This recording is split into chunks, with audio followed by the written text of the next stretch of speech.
Hello and welcome to Starbase Texas, or what we here at SpaceX like to call the Gateway to Mars.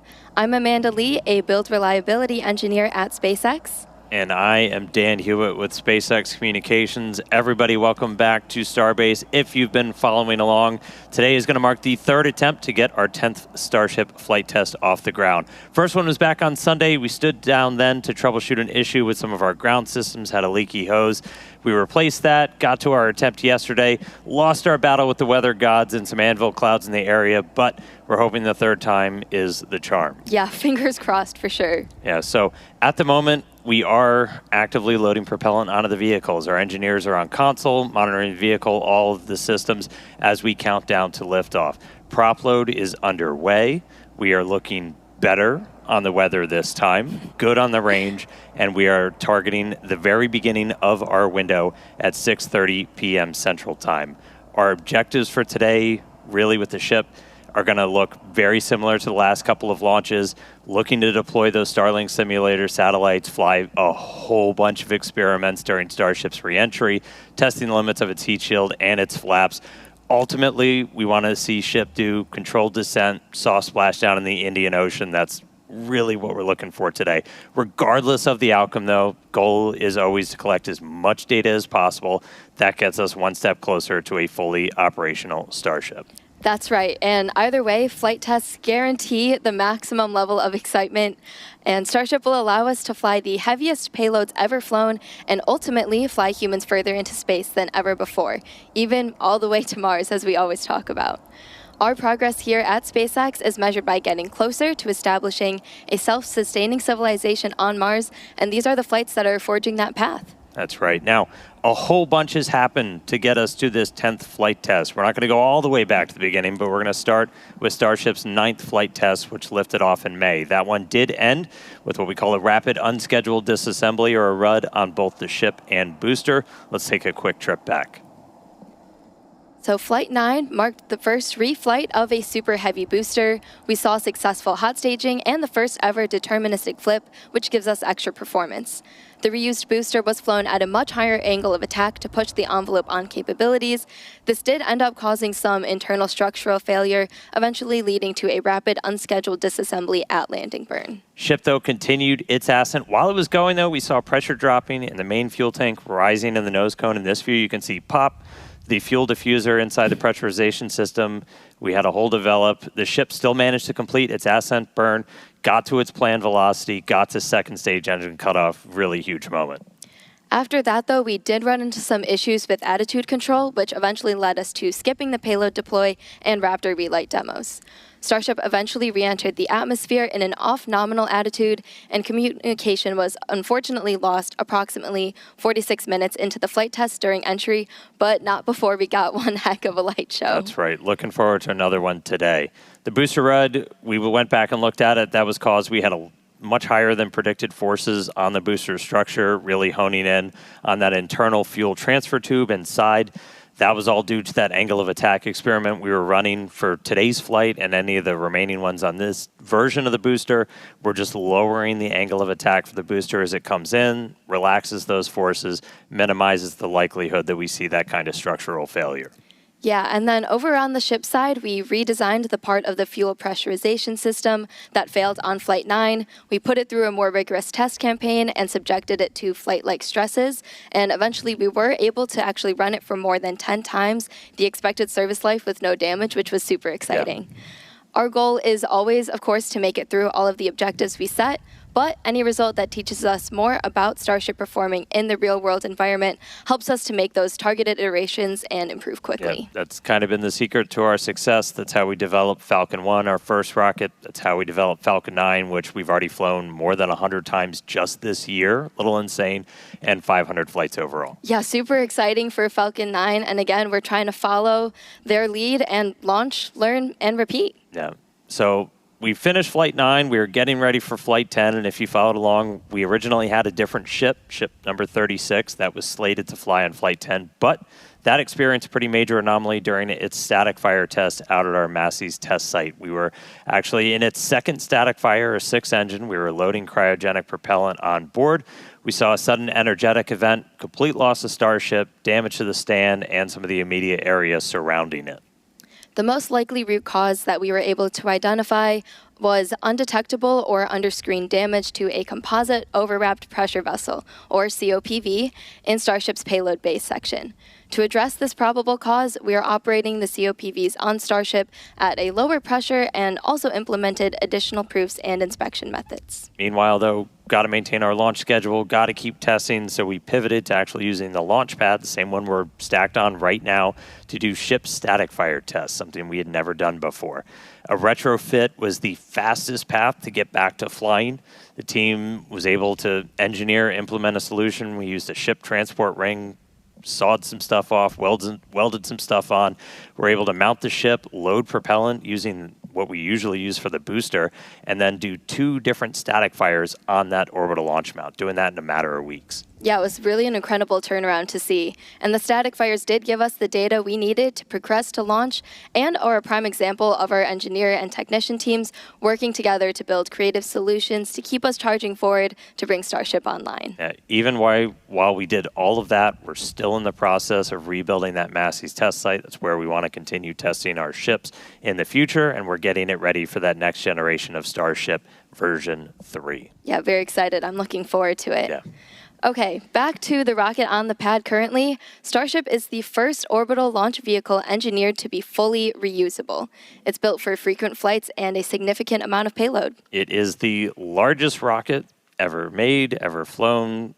largest flying object in human history. It's going to be the vehicle that enables our foundational mission to eventually bring humans to Mars. I recently, just yesterday, got a chance to do a deep dive into kind of everything big picture Starship. Had some special guests, Elon Musk and Bill Riley. Let's take a look back. We're about to launch the largest flying object ever made, but this isn't on the radar for everybody, and we know that. So we want to kind of take a beat, pull back, do a little bit of Starship 101. To do that, I've got some special guests crashing the webcast today. Joining me now in Star Factory, Elon Musk, Chief Engineer at SpaceX, Bill Riley, our VP of Starship Engineering.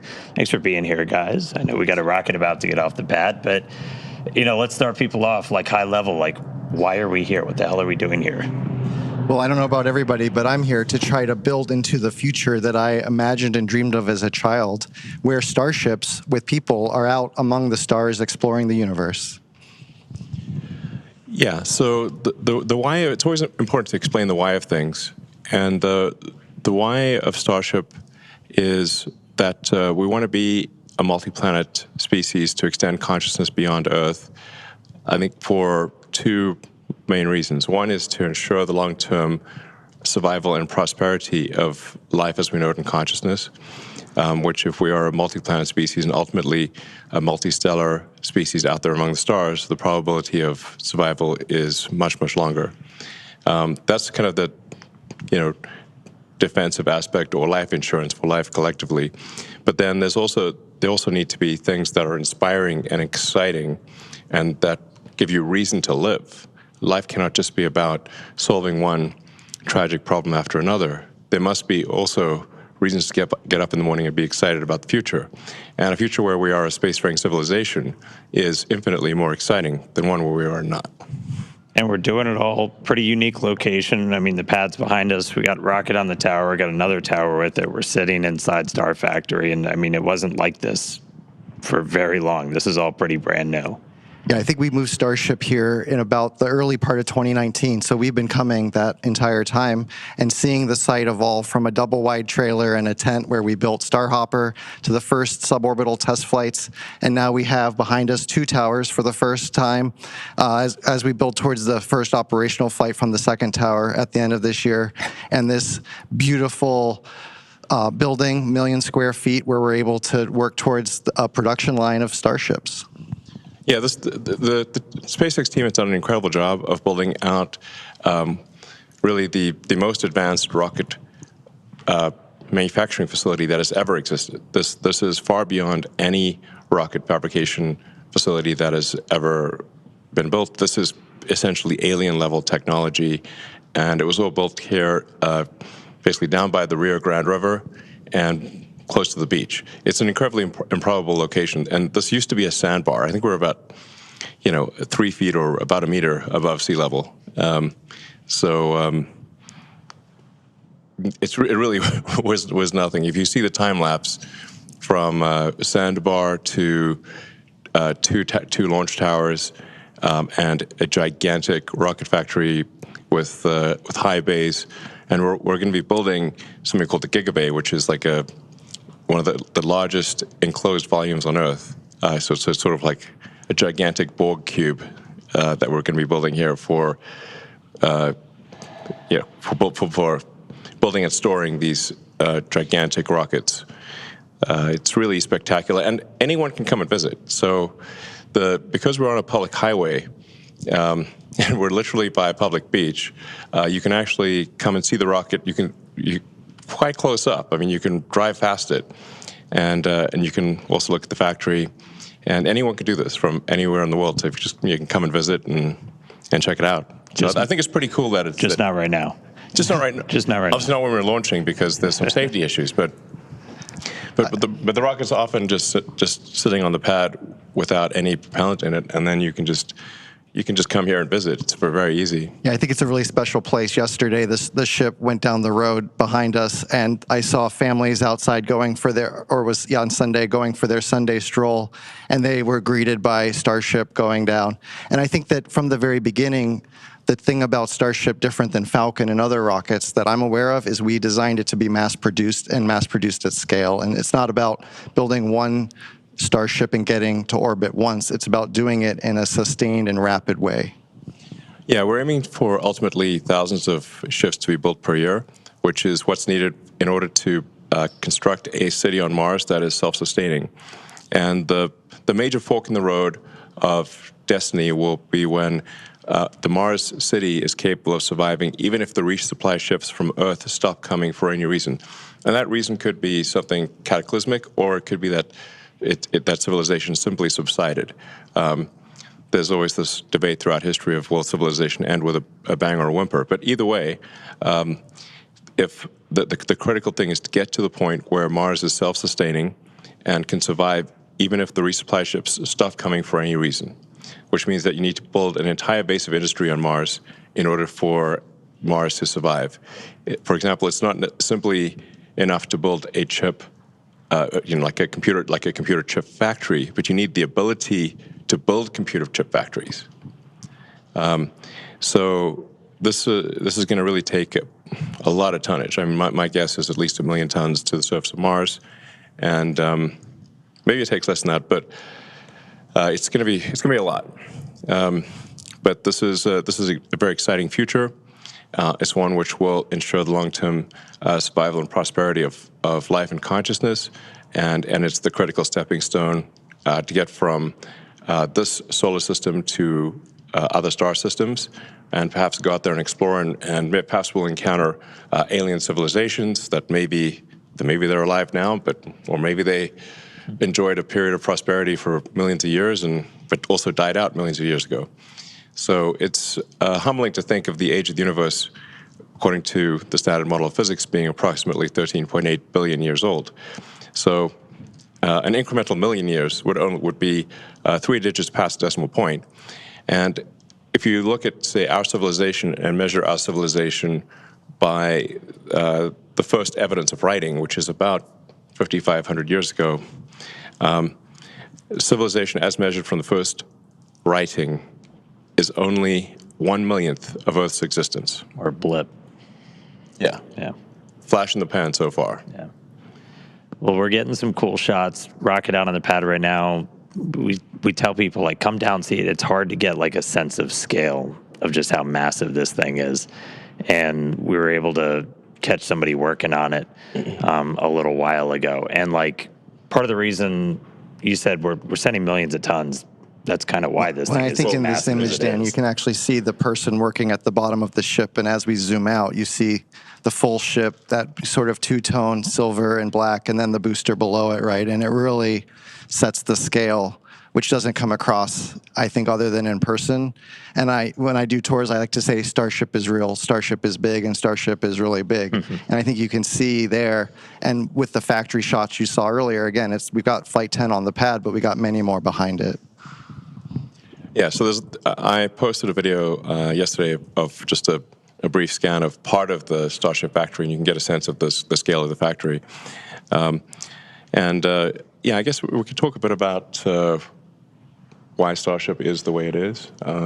Like, for example, why is half of the ship black and half of it is silver colored? And that's because the bottom half of the ship, the bottom as seen from orbital entry, has a heat shield on it. So the black there is the heat shield, and then the core structure of the rocket is a special alloy of stainless steel, and that's where you see the sort of shiny silver parts are stainless steel. The reason for steel over aluminum is that the heat of atmospheric entry and the heat of the rocket engines is enough to easily melt aluminum, but steel is much more resilient against both ascent heating, but especially the reentry heating.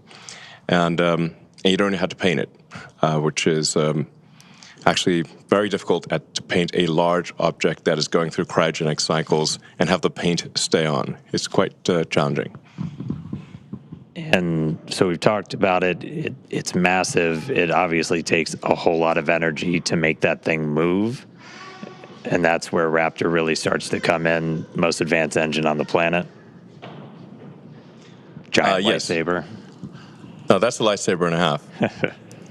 You would get vaporized in an instant if you were standing in front of Raptor. So Yeah, burnt to a crisp in less than a second. So in order to create a fully reusable orbital rocket, you have to advance the state of the art in every part of the rocket. That means the engines have to be better than any engine ever. The structure's got to be better than any structure ever. You've got to you've got to have a means of bringing the rocket back to the launch pad. You've got to have a fully reusable orbital heat shield, and that no one has ever made a fully reusable orbital heat shield. The space shuttle, for example, required 9 months of refurbishment between flights. So the space shuttle heat shield would come back essentially partially broken and would require many months of refurbishment in order to fly again. What we're trying to achieve here with Starship is to have a heat shield that can be flown immediately. So the ship, both the ship and the booster, would be caught by the tower arms, and the booster would be placed immediately back on the launch stand, and the ship's got to orbit Earth at least once, but then could be back potentially in one orbit, but in most cases several orbits. So the ship would come back several hours later, but then be caught by the arms and placed on top of the booster. You can also have multiple ships ready so that a single booster could service 5 or more ships, so that you could be flying the booster in theory, every hour. This is kind of a profoundly fast speed, obviously, for the largest flying object by far ever made. But it's the reason why we catch the booster with the tower arms, and the ship also will be caught with the tower arms, because that's the fastest way to get the booster and the ship back to flight. If we had instead put landing legs, which we have done before for the ship tests, we actually had landing legs that flipped out, and the ship we've successfully demonstrated landing with legs. But if you do that, if we were to do that with the booster and the ship, here we'd have to land somewhere else with the legs, then lift the rocket, stow the legs, transport the rocket back to the pad, which is very unwieldy when you've got a gigantic thing. Then it would be picked up by these tower arms and placed in the launch mount. That would delay the reusability dramatically and would add a lot of mass with the landing legs. So that's why we catch the rocket with the tower arms, because it's the same tower arms that put the rocket in the launch mount are used to catch the rocket. And that means that we can put the booster back in the launch mount in less than an hour after liftoff. In fact, the booster is going to come back very fast. 5 or 6 minutes later, this booster is coming back one way or another, or not coming back. So then you really have propellant full time, which can be brought down to about 30, 40 minutes. And that means it is theoretically possible to fly the booster again in less than an hour. I think when I think about it, it's the jet drives up to the jetway, the people get off, new people get on, and it leaves. You don't want to land the jet on a different airfield and then tow it over to the jetway. So it's just operationally simpler and faster. Yeah, we've had a lot of success with the booster, 3 for 3 on the catch attempts. When we bring it back, we've reflown one, so awesome. And then again, Starship superpowers, the whole thing is reusable. So ship reusability is like what we're working on right now. We've been able to get some really spectacular reentries on a couple of flights, hoping to get this one for reentry on the V2 ship. But yeah, that fully reusable heat shield, that thing that has just never been done before, that's one of the things we're really looking for that data on. Yeah, I mean, there are thousands of engineering challenges that remain for both the ship and the booster, but maybe the single biggest one is the reusable orbital heat shield. We are confident in making a fully reusable orbital heat shield, but it will require many flights, many iterations to figure out where the weak points are in the heat shield, where we need to change the design, either strengthening the tile or changing how big the gap is between tiles, changing what's underneath the tile. There's 100 different variables that we could tweak with the ship tiles, the heat shield tiles. But the only way to know exactly what we should be adjusting is to fly repeatedly and be able to examine the ship upon landing. And we have successfully brought the ship back through the atmosphere and achieved a soft landing multiple times. So we know that this is possible, but we have in the process shed many heat shield tiles. So we need to be able to do this without shedding heat shield tiles and do so repeatedly. And I think what you're seeing now is the Starship. This is CG of it coming in and landing on the tower, much like the booster, but there's some additional challenges there where we need to make sure we don't scrape the tiles off as we slide along the chopstick we can't arms. shuck the heat shield. Don't crush the ship. Rapid reusability. If we shuck the tiles, then that's obviously going to fail the reusability test. So ships can use the tower to land and catch, like the booster here on Earth where towers are available. And for our initial landings on Mars and other planets, we'll need landing legs that deploy much like what you're seeing here with Ship 15 when we did our suborbital test to prove out the precision descent landing, which was a successful test. We actually landed two. One was we were able to actually recover it, and you can see it here in the Rocket Garden if you visit Starbase. Yeah, so the Rocket Garden that Bill mentioned, we have actually a whole bunch of boosters and ships, and we'll be adding to them over time. So you can see an evolution of Starship just by driving down the highway. Yeah. So reusability is key. There's some other technologies we're still looking to prove out. Really big one is going to be the on-orbit refilling. Looking to do that next year, and that's really what's going to kind of unlock, Starship going everywhere else, going everywhere beyond Earth. And that's something that's, again, never been done before, kind of like that reusable orbital heat shield, but it's going to be something that's kind of some of the other secret sauce to Starship, where we're going to be able to send hundreds of tons per ship to Mars. Yeah, I like to think of it as if we get to orbit with a full cargo bay, but we're empty on fuel and oxygen. So basically, we're running on fumes. Then we send other ships to dock, transfer propellant, and now we made our two-stage rocket look like a many, many multi-stage rocket. And we get all of that performance, and we can take that full cargo bay now wherever we want to go. Yeah, so a crucial technology that we hope to demonstrate next year is this orbital refilling, much like aerial refueling. It's essential for being able to send significant payload to Mars. So you essentially send a ship to orbit with a few hundred tons of payload, sort of a filled payload bay. But once it gets to orbit, the tanks will be mostly empty, and then you send up additional tanker ships to refill the Mars ship's tanks, so that it can thrust from Earth orbit to Mars and have enough propellant left for landing. So this is orbital refilling is also not something that's ever been demonstrated before. So that would be a brand new technology.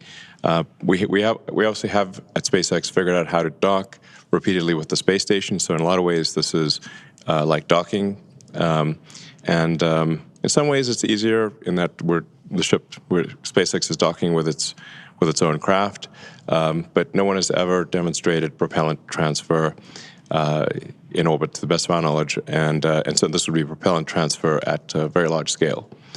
And but with full reusability and propellant transfer, those are the key technologies needed for building a city on Mars. And I'm confident that the SpaceX team, which is incredibly talented, will achieve these goals, and we will be landing ships on Mars in the future and building life on Mars, building greenhouses and life on Mars, and ensuring the long-term survival of life as we know it. And it's important to note here that obviously, we are effectively stewards of life here on Earth. That the other creatures cannot build spacecraft and get to other planets. So if there were to be a cataclysmic event, like a giant meteor that destroyed the dinosaurs, or ultimately the sun will expand to envelop Earth and destroy all life, we know this is an undisputed fact. Then if we don't take life to another planet, all life will be destroyed. So it's incumbent upon us to ensure that we do bring life to other planets and ensure the long-term survival of life as we know it on planet Earth. And I mean, aside from that, there's so much that Starship unlocks by being able to do these things. Like, we'll be able to go to Mars, but there are other just transformational things by being able to take that many people, that much stuff to space for that much less money.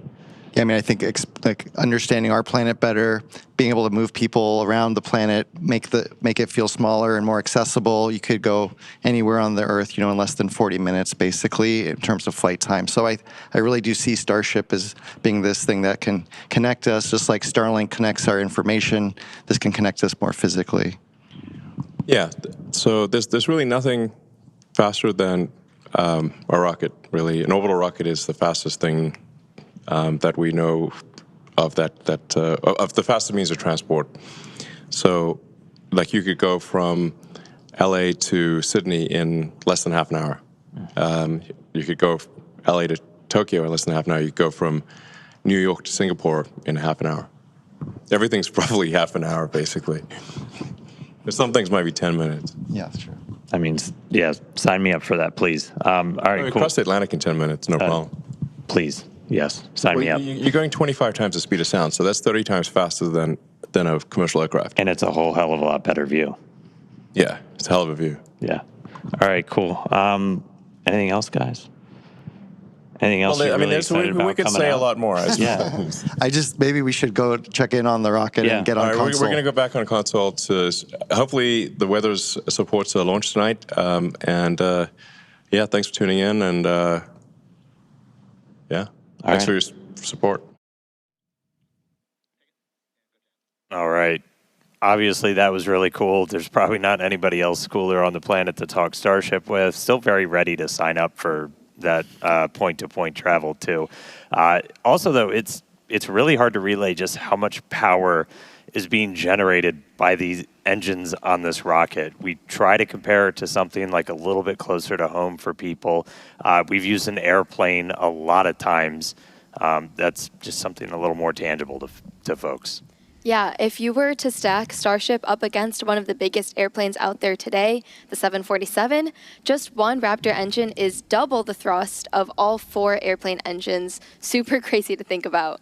And the Super Heavy on the pad right now, which has 33 Raptor engines, is putting out as much power as about 64 747s. Yeah, it's, again, just a tremendous amount of power.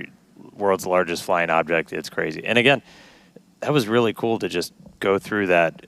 I love to geek out as much as everybody else over all the nitty gritty, but always important to remember there's a lot of people that just don't know that all of this is happening. So it's cool to remind them, cool for everybody else out there to help us spread that word. All right. So right now we are 17 minutes, 12 seconds and counting until the 10th Starship flight test. While we do have a moment, though, let's check in over with Tyler Lionquist over in Hawthorne for the latest on Starlink. How's it going, Tyler? Thanks, Dan and Amanda. I'm Tyler Lionquist, and I'm a Starlink business analyst here at SpaceX. Starlink is SpaceX's low Earth orbit, high-speed internet that's bringing connectivity both on Earth and in space.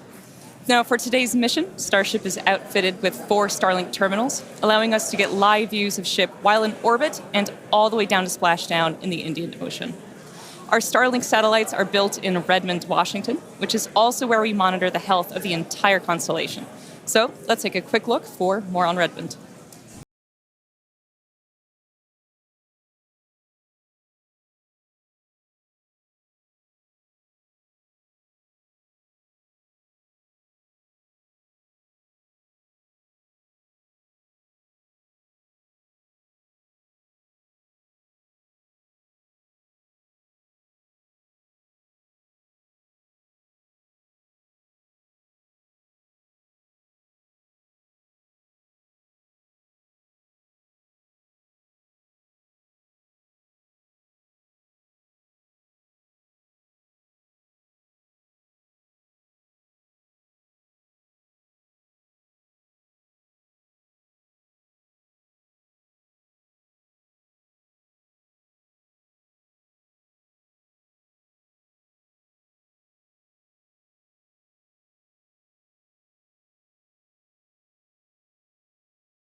Now, as we mentioned earlier in the show, one of today's objectives is for SHIP to deploy Starlink simulator satellites that represent the advanced V3 satellites Starship will be launching in the future.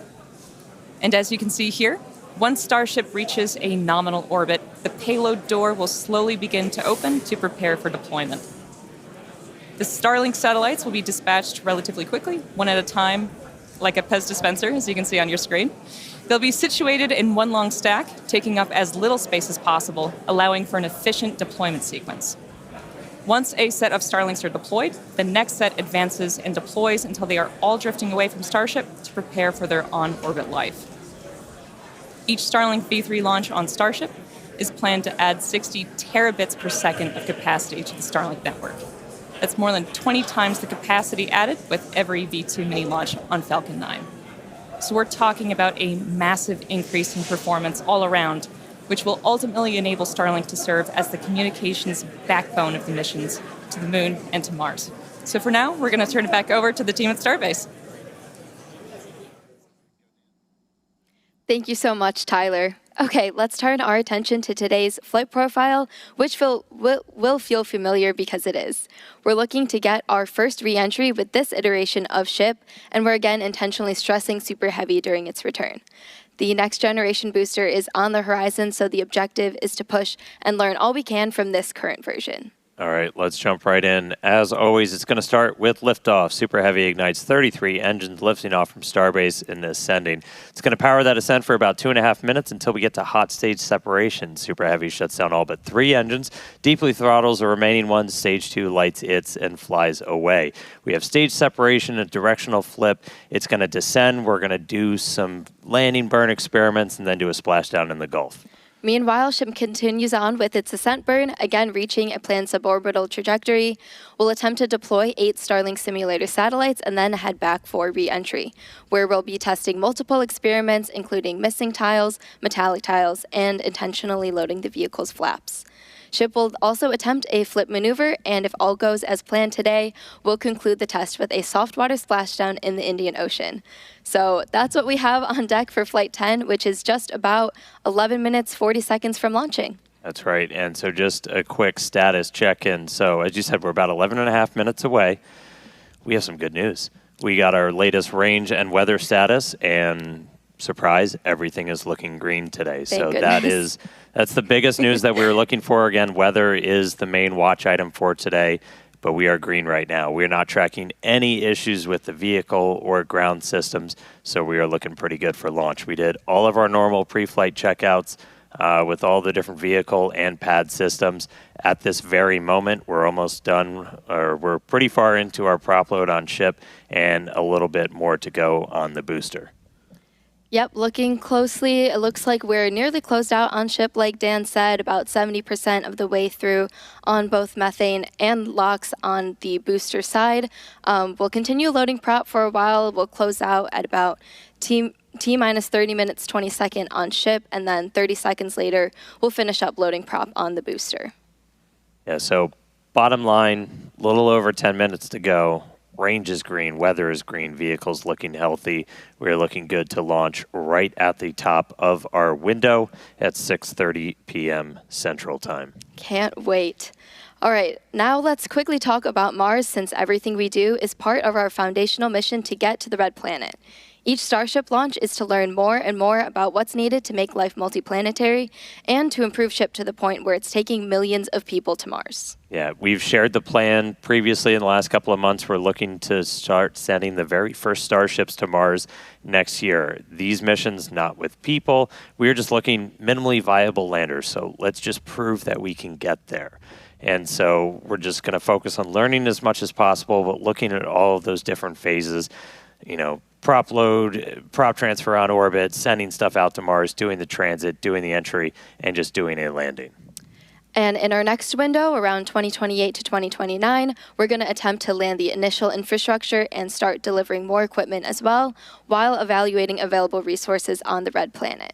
And we will also have Optimus on board for the ride, who is designed to do the initial heavy lifting. Oh, looks like we're doing some flap checkouts real quick on the ship as we are coming up on 9 minutes.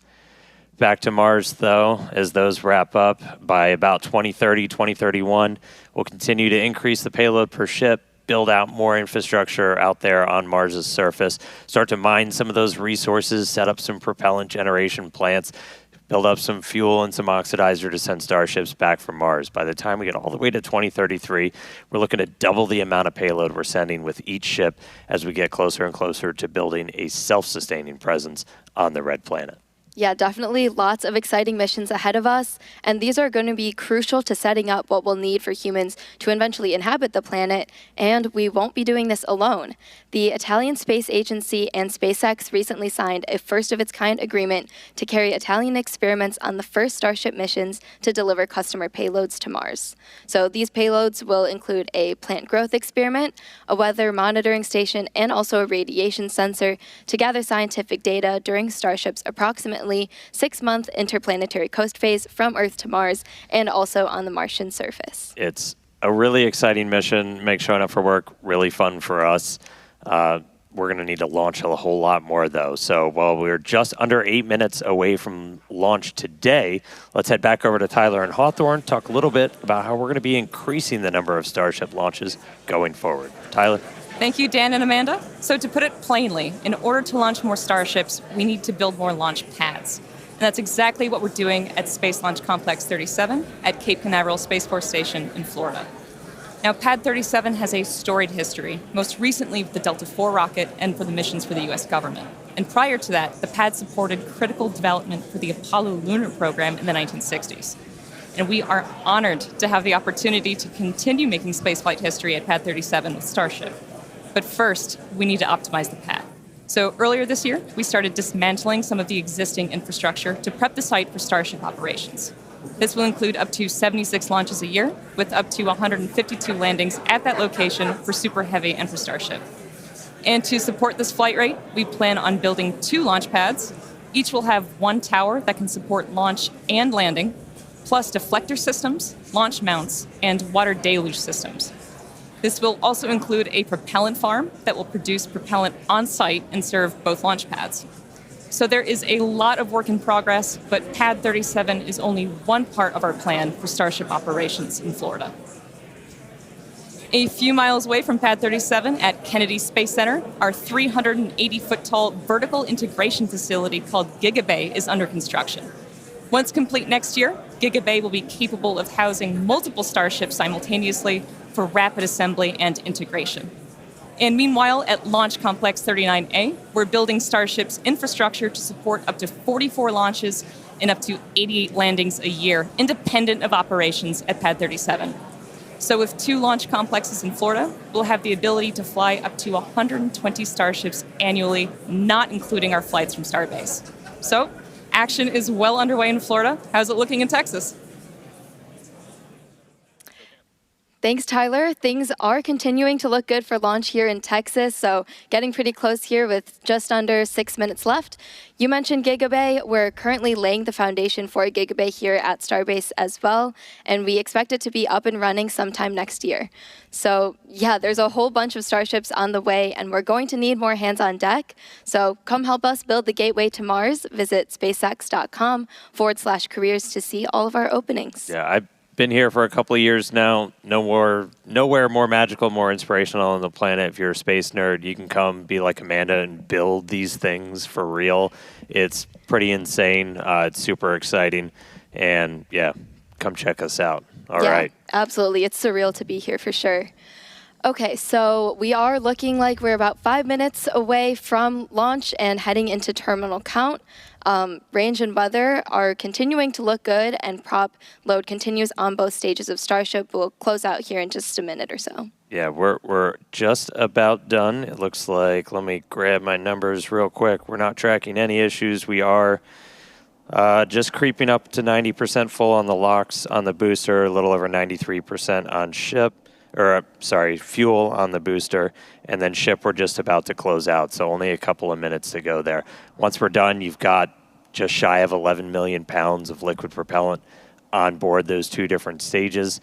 We'll see a couple of final things happen. Well, you can't really see it. It's all going to be happening in our ground systems as we'll do pushbacks clear all of the propellant out of those lines that are flowing up through the tower and into the vehicles, and get ready for launch. We just did our final guidance, navigation, and control system checkouts.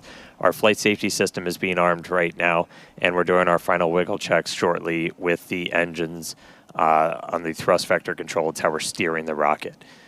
If we need to hold, which we are not currently tracking a reason to hold, that would come at T-minus 40 seconds. You saw us do that yesterday. We can hang out there for about 8 minutes or so right now.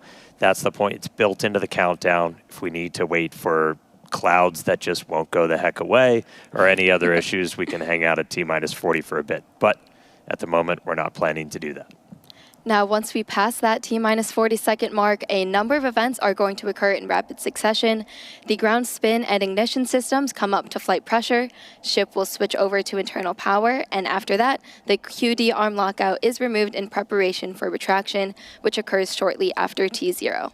And once we pass that T-minus 40 seconds, we do still have the ability to then recycle the count under certain conditions back to T-minus 40 seconds and hold there to assess what happened, and if we can proceed again back down to liftoff. That's right. We do have at least one point of no return, though, if the water-cooled flame deflector underneath the launch mount fires off. That happens a little bit after T-minus 10 seconds. That doesn't turn off once it starts going, so we would have to stand down for the day if we do hit a hold or an abort at that point, so we can refill water tanks.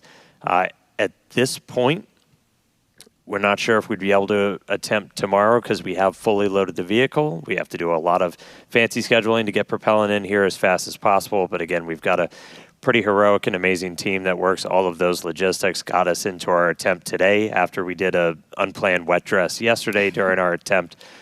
So really exciting to see. But we're coming up on 2 minutes. We've got a green range. We are green for weather. Green has always been my favorite color, only more so now. And we are not tracking any issues with the vehicle today. So we are looking good. 2 minutes to go. Yeah, again, not planning on holding at T-minus 40 seconds right now, but in case we do pass that and any issues come up, we can recycle the count. We're pretty lucky that we have this ability. Falcon doesn't have that built in, but being a developmental program, this affords us a lot more flexibility, so super useful to be able to have that. But again, not currently tracking any issues, so hopefully we'll be good to launch today. All right, coming up on 90 seconds, we've got a pretty good crowd gathering with us right outside Star Factory here at Starbase. Looks like we're getting a quick TVC, that wiggle check. This is my favorite view of the rocket. Right under the launch mount. All right, so we've got crowds gathered out at Hawthorne, crowds gathered here at Starbase. Super fun to see people getting to watch out on the front lawn now. 1 minute to go to launch.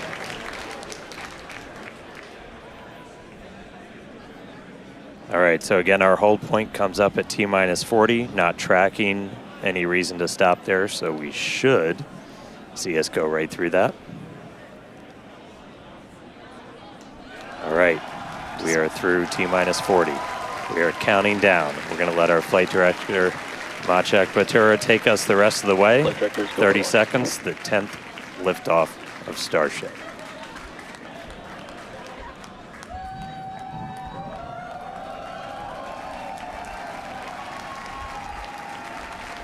T-minus 15. T-minus 10. 9. 8. 7. 6. 5. 4. 3. 2. 1.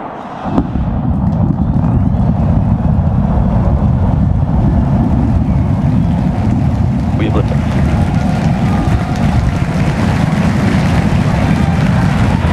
Vehicles pitching downrange.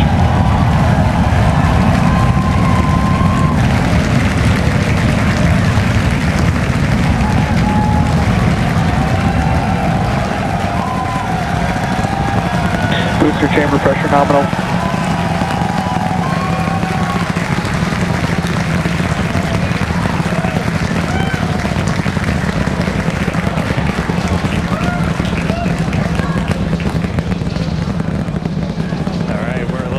40 seconds into flight. 33 out of Booster and 33 ship, Raptor avionics, engines. power and telemetry nominal.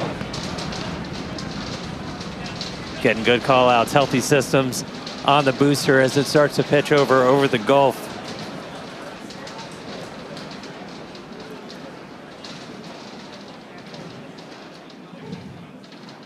All right, we're a little over 1 minute into flight, about to pass through max Q. Max Q. All right, so we are through the period of maximum dynamic pressure, max stress on the vehicle as it continues to fly. Our next major event is going to be hot staging, which is happening in just over 90 seconds from now. To get ready, the booster will shut down all but 3 of its Raptor engines.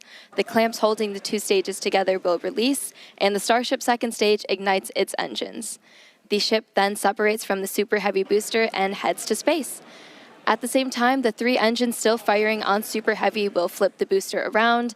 10 more engines will ignite for the boost back burn, putting the first stage on the path for splashdown in the Gulf. As we mentioned earlier, the hot stage will be jettisoned for this flight, and that should occur just after the boost back burn. So we're about to shut down the first stage and perform hot staging. So let's just watch and listen.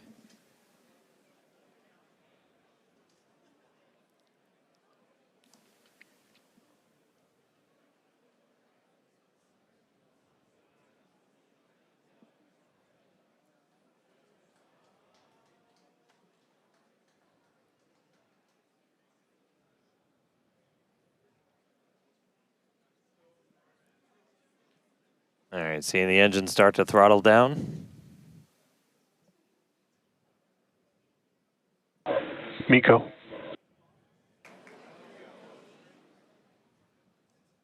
Ship ignition.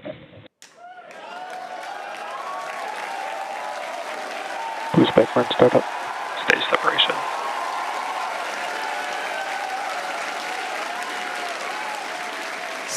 Stage separation confirmed. We've got 6 engines running on ship. Booster is doing its boost back burn, continuing now towards its splashdown site in the Gulf. Ship We are Raptor seeing chamber all 6 pressure is Raptors nominal. lit up on ship.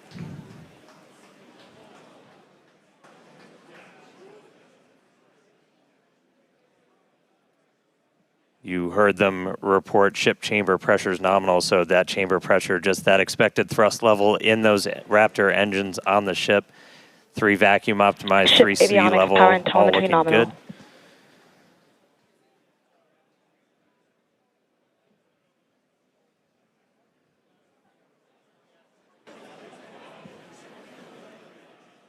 There's a view into the business end from the ship. Boost back burn shutdown.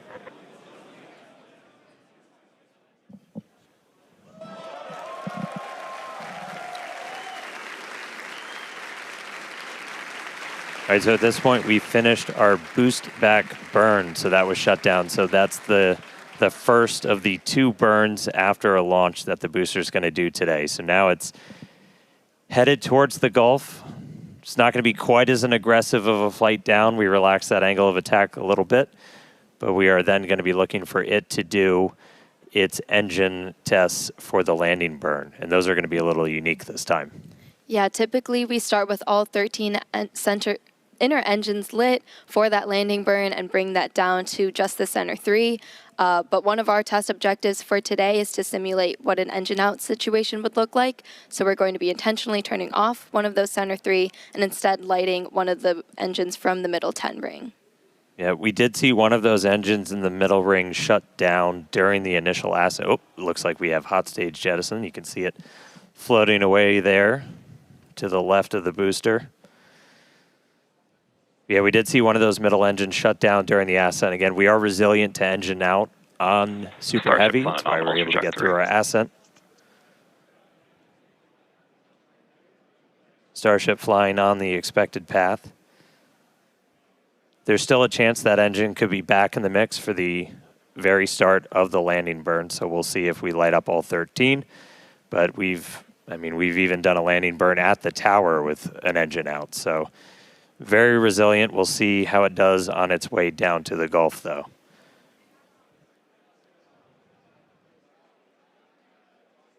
All right, so we got a couple of minutes. That landing burn start should be just about 40 seconds away.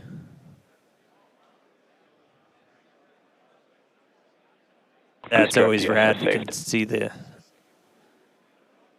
the boost plume itself in the background as it was coming in.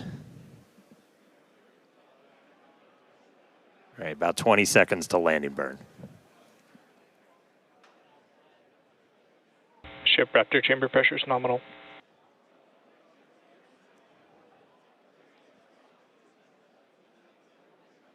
All right, here we go. Landing burn startup. Looks like we got 12 of those 13. Down to 3, including one of the middle ring.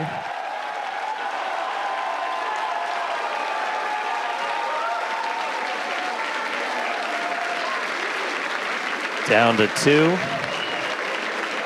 Nice little hover. And landing burn shutdown. And into the Gulf, here we come. And the booster has splashed down. Incredible flight for booster today. Meanwhile, back in space, about 7 minutes into today's flight, ship continuing its ascent burn. This goes until just about 9 minutes into our flight. That ship engine cutoff is slated for 8 minutes and 57 seconds. We are going to see those 3 RVAC, the Raptor vacuum engines. Those are the bigger circles in that little indicator on the bottom right of your screen. Those will shut down first, and we continue burning for a couple seconds longer on those inner 3 before we hit SECO, or second engine cutoff. Yeah, these views are looking great. Once again, thanks to Starlink for getting us these views. It's just incredible.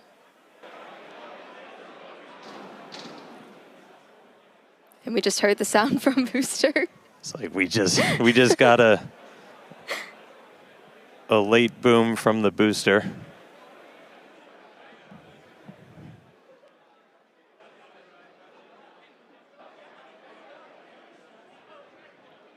Yeah, we have ship engine cutoff coming up here just shortly. And as we mentioned, today's flight test is not an orbital flight, but rather one that demonstrates Starship's orbital capability. Starship is on terminal guidance. All right, entering the final phase of this burn. Under 30 seconds to go.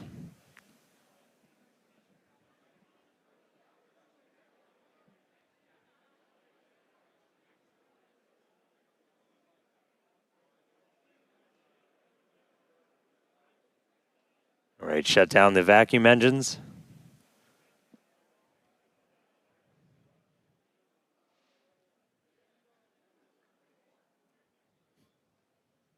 Ship engine cutoff. We shut down those center 3. Successful ship engine cutoff.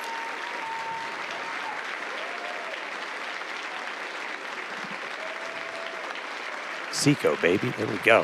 That's what we want. Nominal orbit insertion. All right, we just heard the call out for nominal orbital insertion.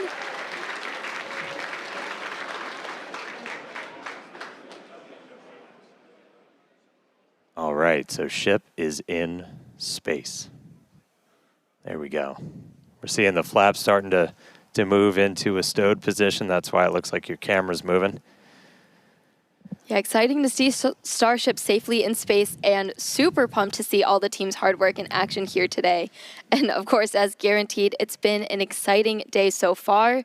We successfully lifted off right on time at 6:30 p.m. Central Time. Thankfully, our weather was looking good today. And booster, we had our soft splashdown in the Gulf, so ship continues on. Yeah, ship able to complete its ascent burn all the way in. You can see some of the shadows start to creep as it's going to be eventually flying into an orbital nighttime. So we'll see some daylight start to go away. But ship is in orbit, completed its burn. And I mean, that's just the beginning. Now we've got a whole bunch more to go. So we've got some exciting demonstrations planned while we're on orbit. So that right there, we just saved the FTS, the flight termination system. That's that automatic flight safety system we have on the vehicle. So that is now turned off while ship starts its coast period. We are coming up, our next milestone is going to be the deployment of those Starlink simulators. We've got some payload inside of Starship that we're hoping to deploy into space for the very first time. That deploy is supposed to start at about 18 minutes and 27 seconds into the flight, so just about 7 minutes from now. That deploy will take place over a couple of minutes. It'll go about one satellite a minute, so we'll be spread out over that. It might get a little dark, but we've got a couple of views that we can show you to see that deploy in action. After that, we're also looking to do a relight of a single Raptor engine while we are in space. We've done this once before. This is not necessary to deorbit, as we are in a suborbital trajectory, but this is essentially a chance to test out what we need to be able to do a deorbit burn. So we'll be doing that a little bit later in the flight, about 37 minutes or so into the flight. And then we get into reentry. We're looking to get that light show and, more importantly, get that really critical data about the ship's heat shield.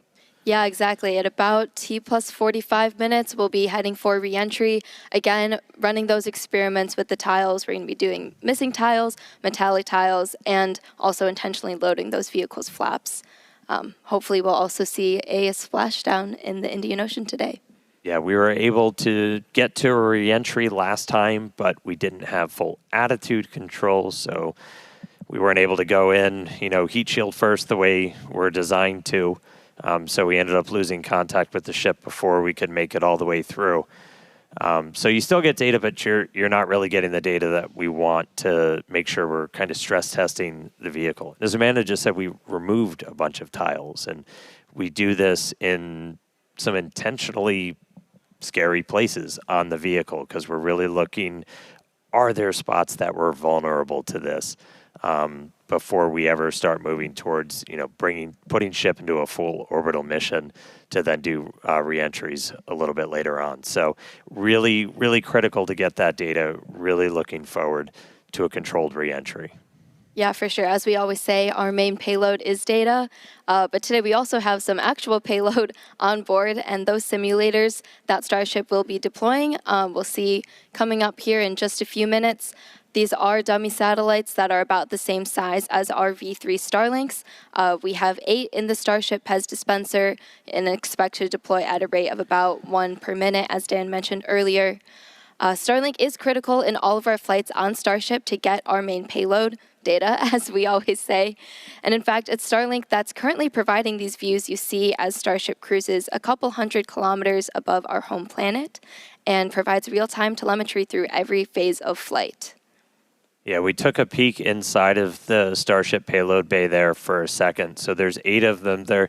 They kind of look just big steel plates, essentially. They're roughly the same size as those V3 satellites.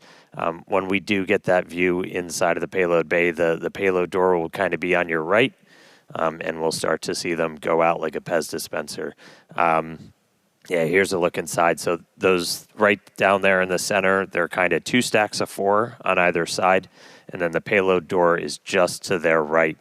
And so we'll look to see that open, and then those satellites start to go. We vent the nose cone, so we essentially bring it down to vacuum before we open the door. That was one of the things we ran into on the last flight, as when we had that fuel diffuser fail, the pressure in the nose cone became basically too high for the actuator of the door to open. So that's why we weren't able to get the door open that time.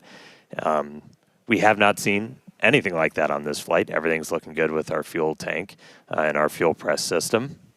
So we are hopefully just a couple of minutes away from seeing that payload door open and getting to our first ever payload. It's not the first payload we've ever carried, but it's the first one we're going to try and shoot off into space.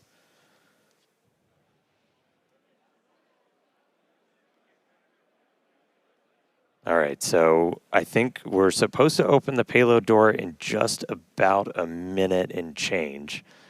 And you're seeing a little bit of residual gas. And we opened the door once. I want to say it was back on flight 3. when we were able to make it up into space. And you'll kind of see a lot of that gas rushing out into the vacuum of space. It's the residual that's left over after we've already vented it down. So kind of a cool light show. And then we'll get ready to deploy those payloads out.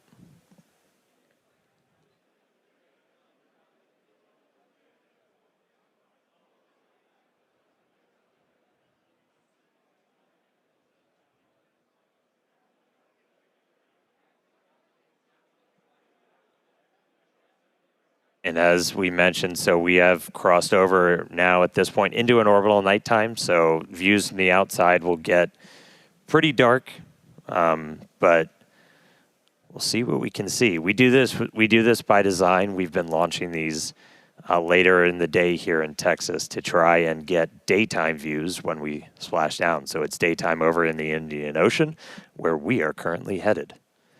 Just a few seconds until we expect those payload doors to open.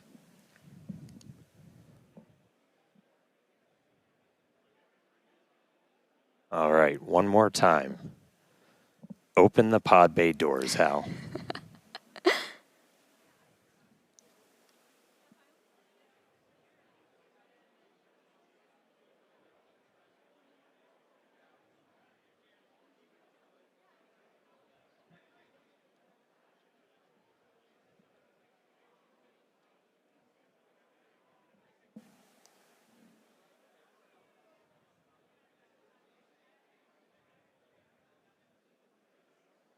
So we are currently in payload deploy prep.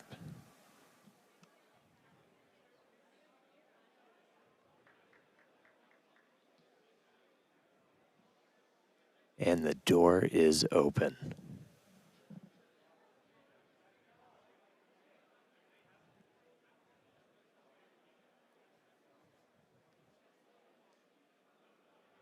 All right, so the payload door is open.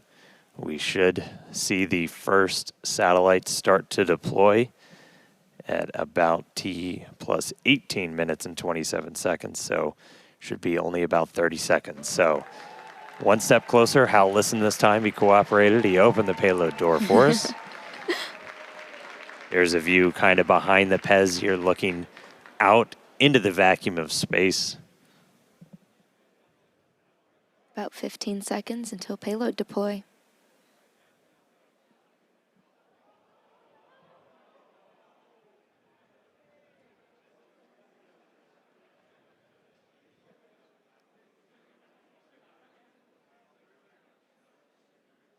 Ship has transitioned to payload deploy.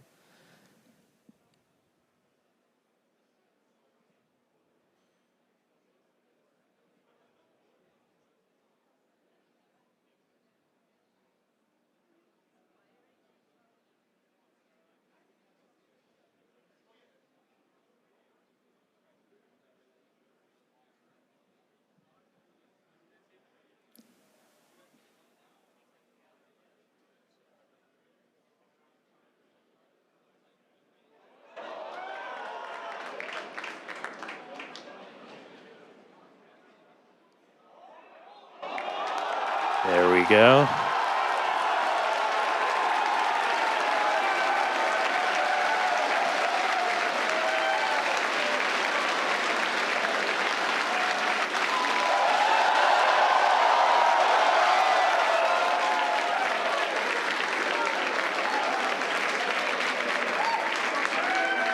Pew pew. Been waiting way too long to do that. There we go.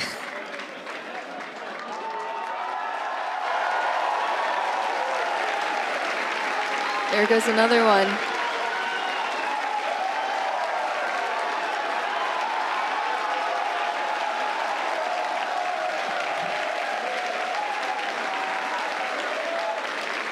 Super exciting moment, as you can hear the energy in both Hawthorne and Starbase. Everyone's super excited for finally getting to deploy some of those simulated satellites. Pez system moving down. Next row. There we go. As we said, we're going to do about one every minute or so. And this is just kind of a dress rehearsal for when we're going to be deploying the V3 satellites. And these are just a massive, massive increase to Starlink's capability. Each one of them has it's 60 terabits per second of capacity that's going to get added to the network per launch. That's 20 times more than what we're adding with every single Falcon 9 launch today, which, step increase in capability. There goes another one.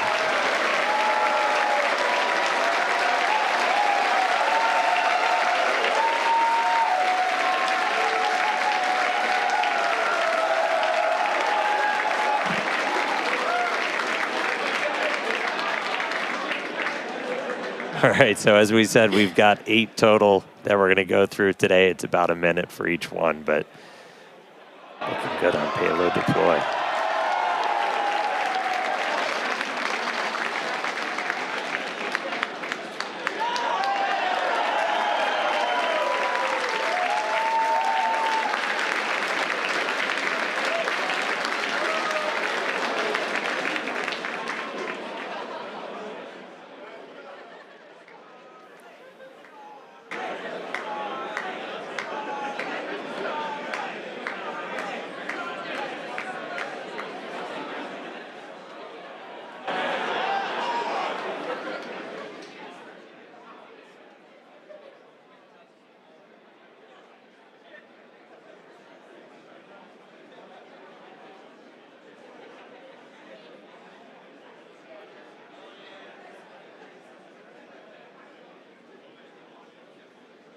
All right, so we're about halfway through.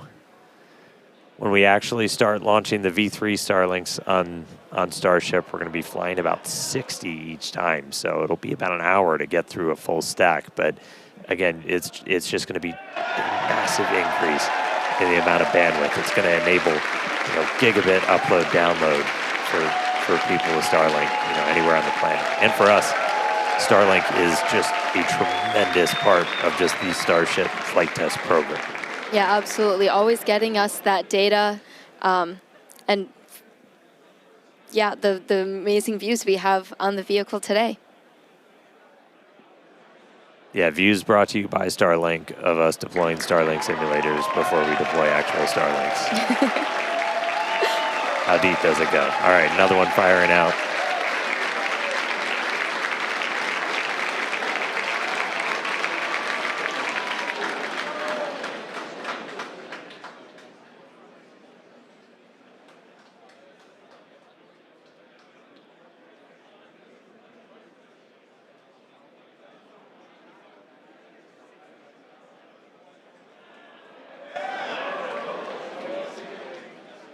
Pez looking smooth today.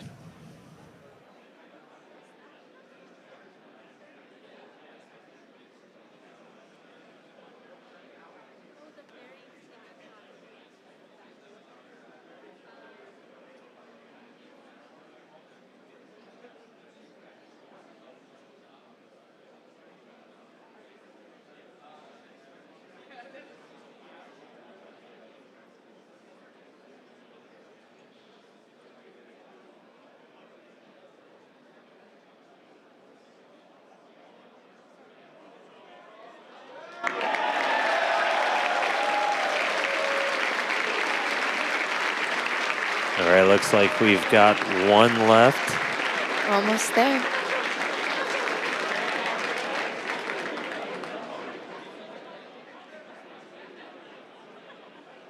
Yeah, there you go. One remaining, so 7 of the 8 have been deployed. One more to go.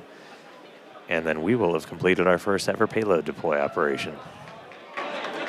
Just a reminder, we're on a suborbital trajectory. These satellites on that exact same suborbital trajectory, they're going to burn up entirely and are on that same trajectory towards the Indian Ocean. So the last one has been deployed.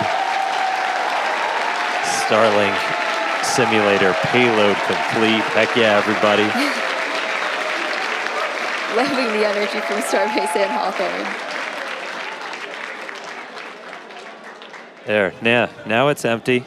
Looking a little lonely, but Successfully deployed all the simulator satellites. really, really cool to see them all out there.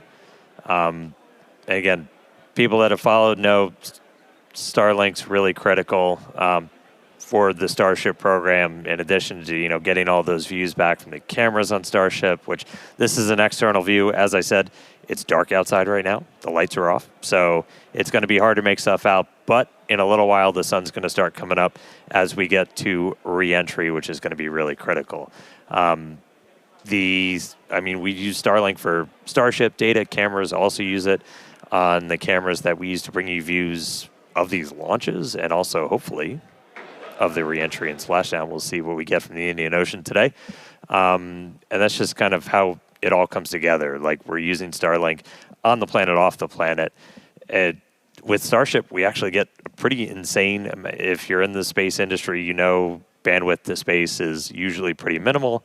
We get about 120 megabits per second. That's split between our high-definition video and real-time telemetry. We get that every phase of flight, including re-entry. So it's not just giving us views of re-entry, but we're getting all of that engineering data in real time through phases that it used to be impossible to get that in real time. So just really incredible. Yeah, Starlink definitely affords us all this capability. And reminder, it's the world's largest satellite constellation operating in low Earth orbit to deliver high-speed, low-latency broadband internet. This provides internet access to people all around the world, many of whom had never had connectivity before. Today, Starlink serves more than 150 countries, territories, and other markets, with over 6 million active customers and counting. To meet the growing global demand for high-speed internet, SpaceX expanded its factory in Bastrop, Texas, and also introduced Starlink Mini, as well as an upgraded version of the Starlink Standard kit. All right, now with payload deploy complete, Starship is now going to close its payload bay door and continue to coast towards Earth, around Earth, towards the Indian Ocean. Sorry, I'm really excited today. We are in space, people. Still a lot of major events to come, though. We are looking to relight one of those Raptor engines at about 37 minutes, 33 seconds into the flight, followed by atmospheric entry, hell of a light show, and splashdown. So we're going to go on a quick break, take a quick coast, sit back, enjoy the views. A little bit dark now, but they'll get better soon. A couple of space jams. We'll be back in just a few minutes for that Raptor relight and then re-entry. See you soon.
All right, welcome back, everybody. If you're just joining us, Starship just successfully deployed its first ever payload. We got 8 of those Starlink simulators out, and now we are expecting the relight of a single Raptor engine. That should be coming up in just a little under a minute. We're going to be lighting just one of those Raptor sea levels in the middle there. This is not a deorbit burn. It's a demonstration of what we'll have to do for deorbit burns, but we've done this once before. This is something we're really going to have to do when we're doing orbital missions. So it's a pretty critical test. We are just a couple seconds away.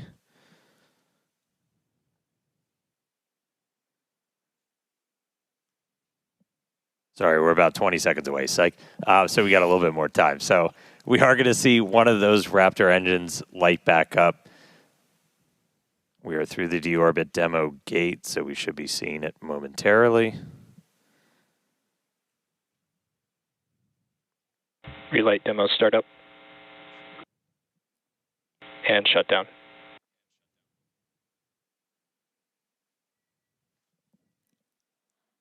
All right, looks like we confirmed the relight of one of those center Raptor engines.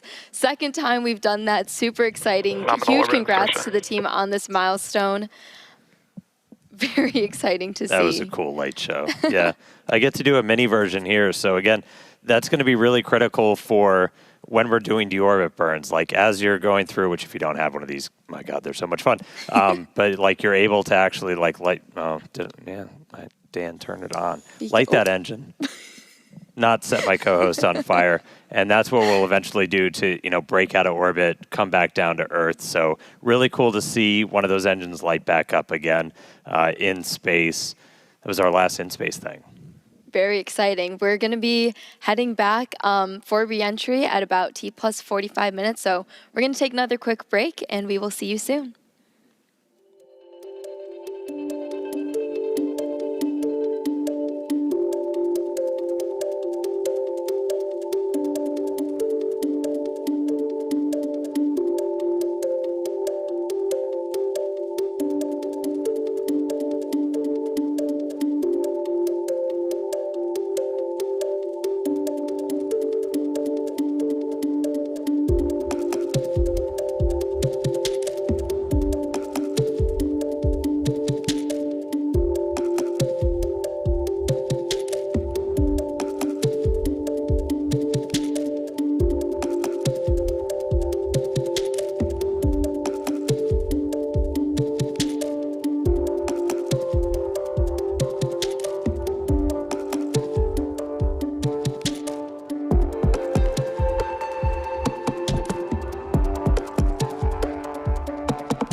Starship is slowing for entry.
Starship is approaching entry interface.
All right, so we are back. We are about 45 minutes into the 10th flight test of Starship. And as you can see, the light show has started. Re-entry has begun. We are starting to re-enter the Earth's atmosphere. We're moving about 5 times the speed of sound, and we're about to start barreling through the Earth's atmosphere and head for a splashdown in the Indian Ocean. We don't plan to recover the spacecraft today, but if we do make it all the way down to the water, who knows? But the goal of this part of the flight is to learn as much as we can about the ship's heat shield. A fully reusable, rapidly reusable heat shield for a spacecraft has never been done before. It's one of kind of the hardest engineering challenges still out there for us. And so this is a time to really dig in and get that data. Yeah, absolutely. And re-entry is a critical phase of flight, so we'll need information on how the ship's system end up performing. And Starlink will also help us gather as much data as possible, which is really the main reason why we do these flight tests. Starlink provides us with one more path to collect data to help us rapidly iterate on Starship's design. And if the ship manages to make it all the way to re-entry, we'll collect valuable data on the spacecraft flying through the Earth's atmosphere at hypersonic speeds, or more than 5 times the speed of sound. Yeah, throughout history, a lot of times this is when you go into just a complete data and insight blackout, where that plasma sheath builds up around the outside of the spacecraft that blocks all of your signals that are trying to fight through to talk to either satellites out in space or towers down on the ground. Starship's big size kind of gives us awake, but What really helps us punch through is the fact that we're using Starlink. We're operating at just a much higher frequency. That's not what we want to see. So we just saw some of the aft skirt just take a hit. So we've got some visible damage on the aft skirt. We're continue to re-enter though. And again, we are intentionally stressing the ship as we go through this. So it is not guaranteed to be a smooth ride down to the Indian Ocean. We've removed a bunch of tiles in kind of critical places across the vehicle. So seeing stuff like that is still valuable to us. We are trying to kind of push this vehicle to the limits to learn what its limits are as we design our next version of Starship. So 47 minutes, 45 seconds into the flight, excitement ticking up a little bit on reentry already, but the light show is continuing. This reentry is going to take about 20 minutes or so until our planned splashdown. We were trying to splash down about 1 hour and 6 minutes into the flight. Yeah, and one day Starship is designed to land on Mars where there are obviously no runways or other humans to help us out. So we are doing propulsive landing instead of more traditional means such as parachutes. And propulsive landing enables us to have more rapid reusability with these vehicles. Yeah, the ship itself, it's a little over 50 meters tall. We've got those 6 engines on board, the 3 vacuum, the 3 sea level, and they're down in that aft skirt region, which flaps have control. All right, so at this point, the flaps have control. That means we're getting into a dense enough part of the atmosphere that the flaps can start controlling us. We're not only reliant on those kind of reaction control system thrusters. We're going to continue hearing some callouts as the ship makes its way back to Earth.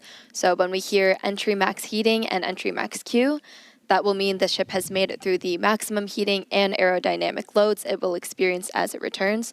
So if it makes it through those, we can say we're doing pretty well. I will say I'm happy re-entry cleaned off this camera for us. It was a little dirty from the weather, so thank you, Plasma, for giving us this view as we start coming down.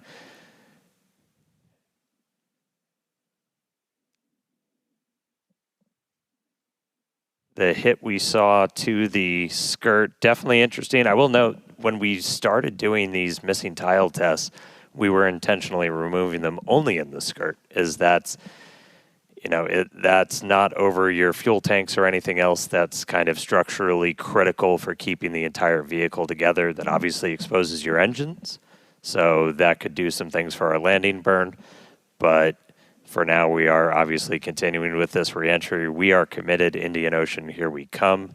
50 minutes since launch. We're going to see those colors start to build up a little bit. We are at the point where we're in dense enough atmosphere that the flaps have control. So about 74 kilometers in altitude. And you were starting to see some sunlight, so we intentionally time these launches right now so we have daylight. The sun should actually come up over the horizon on Starship in about 3 minutes. So as we get a little bit further into this reentry, that inky black below you is going to start to look like clouds and hopefully a bright blue ocean as we make our way down onto the other side of the planet.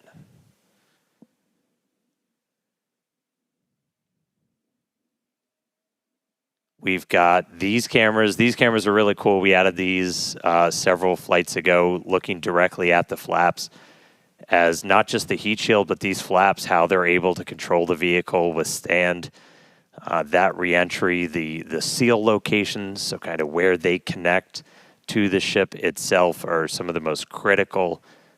We will do missing tiles on those where, again, we're trying to...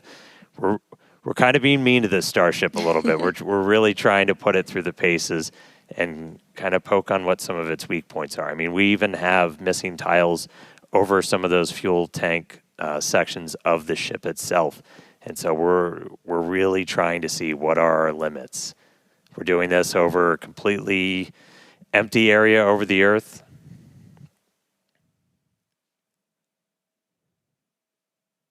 Look at our Raptors there. We are, assuming we make it all the way down to the ocean in one piece, we will attempt a flip and a landing burn. We do have at least one buoy, everybody's favorite camera person, out in the Indian Ocean right now, being powered by Starlink. So that's at our planned landing location. So if we're able to get any live views of the ship, that'll essentially tell you that we nailed our target. Able to do that on our 6th flight test, do it in the daytime, which was really exciting.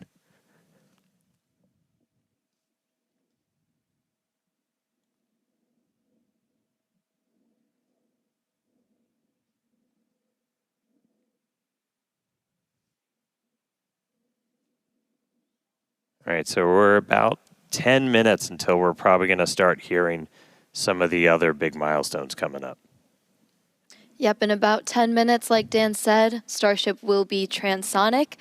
This is going to be the period of flight where the velocities of airflow surrounding and flowing past the vehicle are concurrently below, at, and above the speed of sound, so somewhere in the range of Mach 0.8 to 1.2.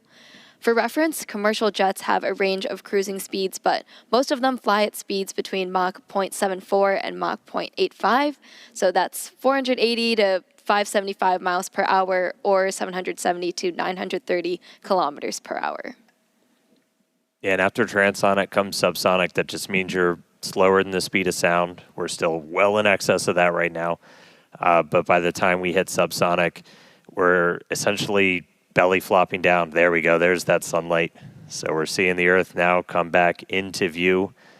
One of the other things we're doing during this, and you're going to see Starship kind of pitch in some pretty, not extreme ways, but a little extreme, as we're trying to really stress the structure of the ship itself, specifically those aft flaps, so the ones in the very bottom of the vehicle. We're pushing not just how well does the heat shield hold up, but how well does the ship structure hold up. We are pushing it beyond essentially what we think we'll have to fly at to do something like a return to launch site. So again, may not be a very smooth ride downhill, but we're doing that by design. We're really trying to find what are the edges that we can operate at, build up a good data set. But sun is up, clouds and water down below us. We are just about 10 minutes away, a little less than 10 minutes now, until we start hitting transonic and then subsonic. Once we hit subsonic, we're basically just belly flopping.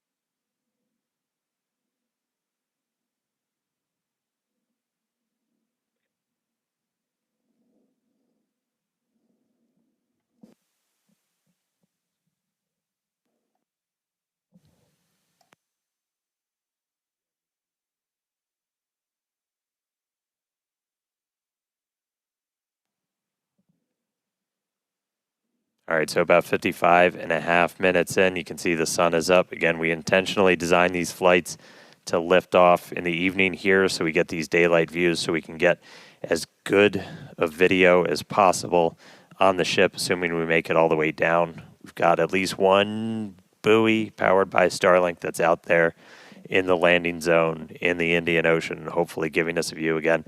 If you see any live views, not from the ship itself, that means we nailed our landing target. Starship is past peak heating. All right, we just heard the call out that we're past peak heating, so things are looking good so far. Yeah, looking good.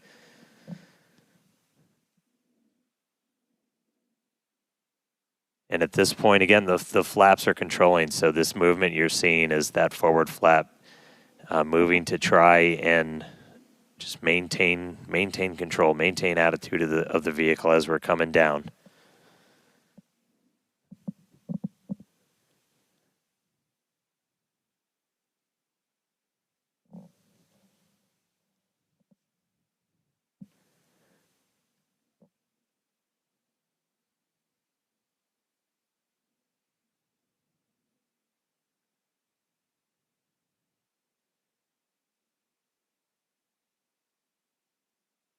Checking in on one of our flaps. We got one of these cameras on all 4 of the flaps, 2 in the front, 2 in the back, giving us really good close-up views.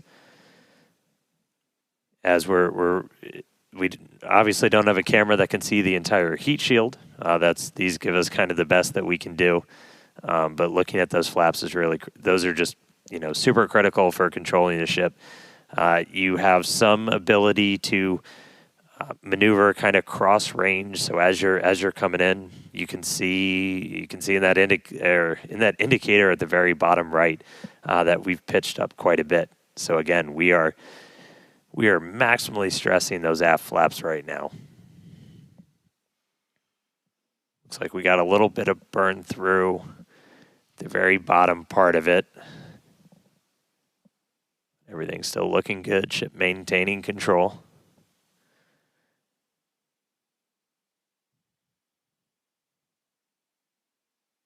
We should be just about 5 minutes away until we hear that we're transonic.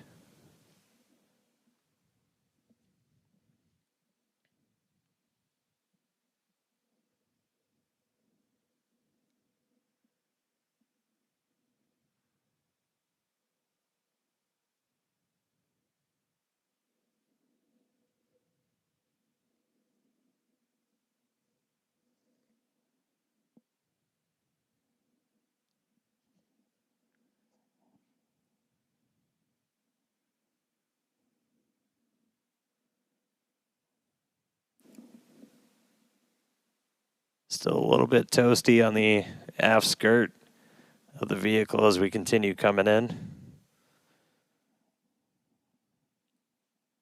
Again, we are intentionally stressing the flaps so we can learn all we can.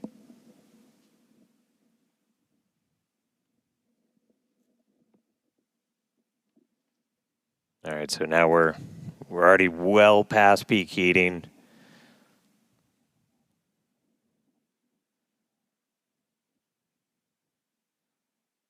Just about 48, 49, counting down to 48 kilometers in altitude.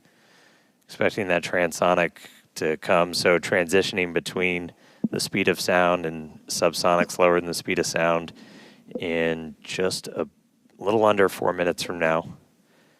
And right now we've got kind of a lot of forward momentum, a lot of forward velocity, and then eventually by the time we hit subsonic. All right, here we go. So this is what we've been talking about, where we are going to essentially try to fully deploy those aft flaps and really stress them out. So again, this is meant to test the extremes for the vehicle.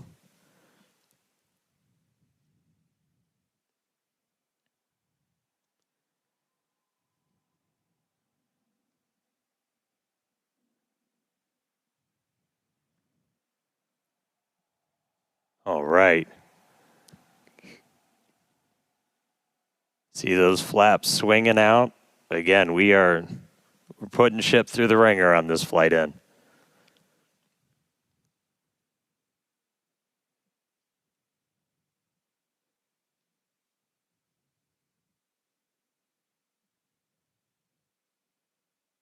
It's like we're still maintaining control.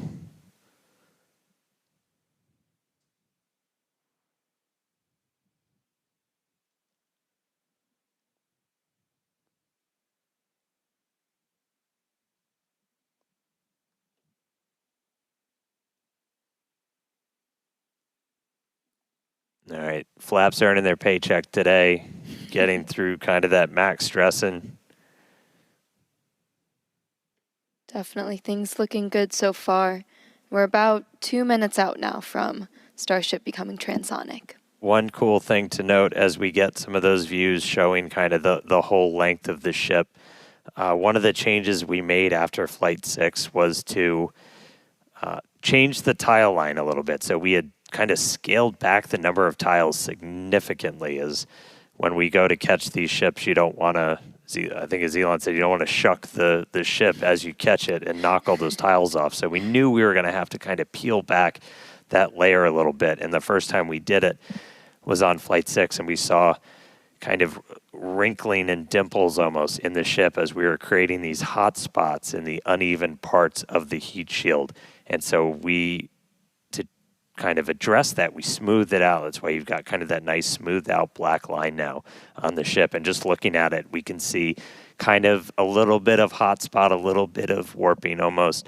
Near the payload door, you can see a little bit of colored patina up above it, but we don't see those kind of deep, almost, they almost look like gouges on that. So it looks like that's been pretty successful. So, all right, we are less than a minute away from hitting transonic. Again, pretty soon our forward velocity is going to look like it's kind of falling off a cliff, and Starship will look like it's falling off a cliff as we essentially go into our belly flop. If you watched some of the high altitude tests or suborbital campaigns, we were able to test that. It was a pretty fundamental, like, can this thing actually fly? And we were able to prove that out with that suborbital campaign. And that's what we're about to see shortly here.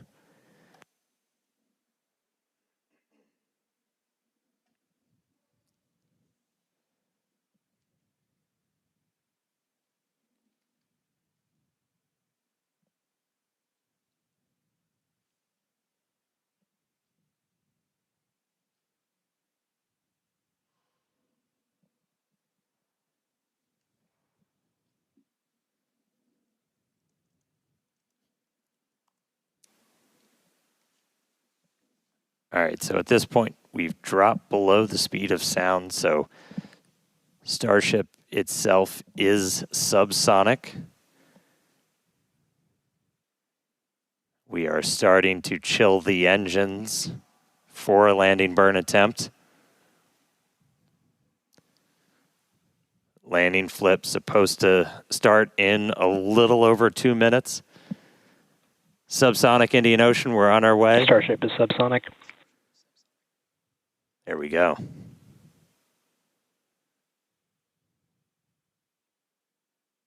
Farewell, space.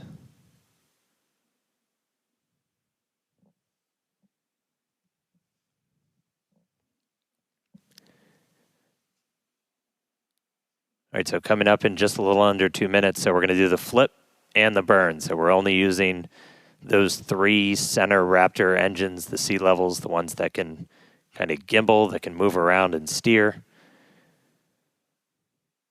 Dipping the nose down a little bit.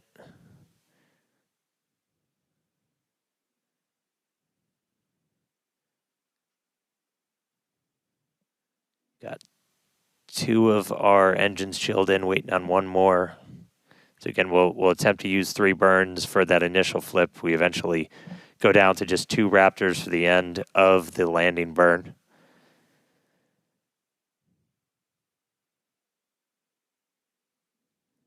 Just about 1 minute now from that landing flip and landing burn start.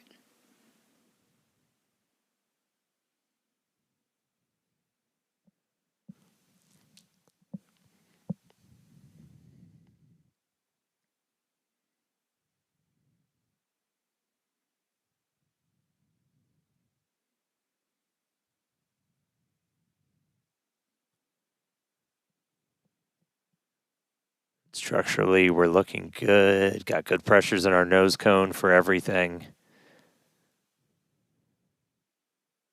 Just about 30 seconds. So again, we're going to look for the flip. So Starship's doing its belly flop right now. We're going to do the flip. Swing out. Let's punch through some clouds first.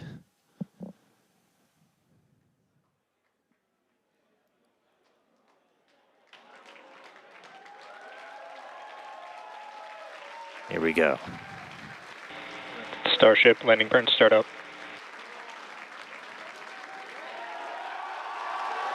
Seeing 3 engines. There's our flip. There's a buoy. Oh my God. There's a splashdown. Oh my God.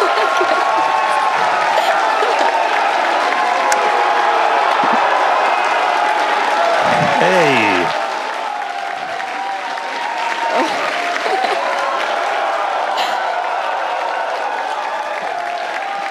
Oh man, yeah. Farewell, Ship 37. Thank you, buoy cam. Landing, flip, landing, burn. Splash out of the Indian Ocean. There we go. Whew. All right. That was pretty awesome. Incredible flight cool, right? today for both ship and booster. Yeah, really incredible. So obviously we're excited here. It looks like everybody's excited over there. Tyler, how's it going over in Hawthorne? We are super excited here in Hawthorne. It was another exciting Starship flight test in the books, and we hope you enjoyed those Starlink views. So congratulations to the team at Starbase and everyone here and around the company. So many employees have contributed enormously to the Starship program as we continue to iterate and make progress towards a multi-planetary future. So that's going to wrap it up for us here in Hawthorne. Thank you to everyone for tuning in today. It was great being with you today. Back to you guys. That was absolutely incredible. Huge congrats to all the teams here.